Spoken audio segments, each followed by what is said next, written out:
মেয়েরা এমন কোনো কাজ নেই যা করতে পারে না, চেষ্টা করলে কিন্তু অনেক কিছুই করতে পারে।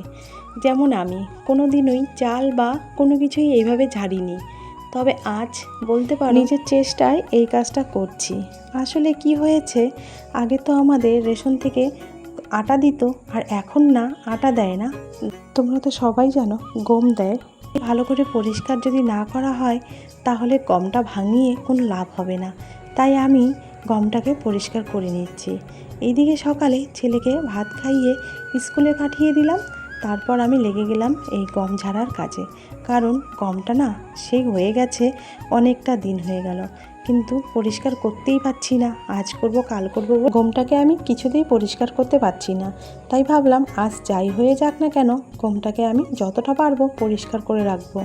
আসলে অনেকগুলো গম তো, এতগুলো গম তো আমি একদিনে পরিষ্কার করতে পারবো না, যেহেতু আমি গম বা চাল কিছুই সেমনভাবে ঝাড়তে পারি না, সেজন্য আমার কাছে কাজটা কিন্তু খুব কঠিন। তবে আমি চেষ্টা করছি যতটুকু কাজ করব পরিষ্কার পরিচ্ছন্নতাভাবেই করব। এইদিকে তোমাদের দাদা ভাই আর আমার ছেলে, এরা দুজন কিন্তু রাতে রুটি খায়, ভাত কিন্তু খেতে চায় না। তবে মাঝের মধ্যে এদেরকে একটু বুঝিয়ে শুনিয়ে ভাত দেই, কারণ সবসময় না রুটিটা করতেও ইচ্ছে করে না। আমার ছেলে একদিন যদি ভাত খায় রাতে, পরের দিন বলবে মা আজকে রুটি করো, ভাত খেতে ভালো লাগে না। তোমাদের দাদা ভাই তো একদম কিন্তু রাতে ভাত খেতে চায় না, মাঝের মধ্যে বুঝিয়ে শুনিয়ে একটু ভাত খাওয়াতে হয়।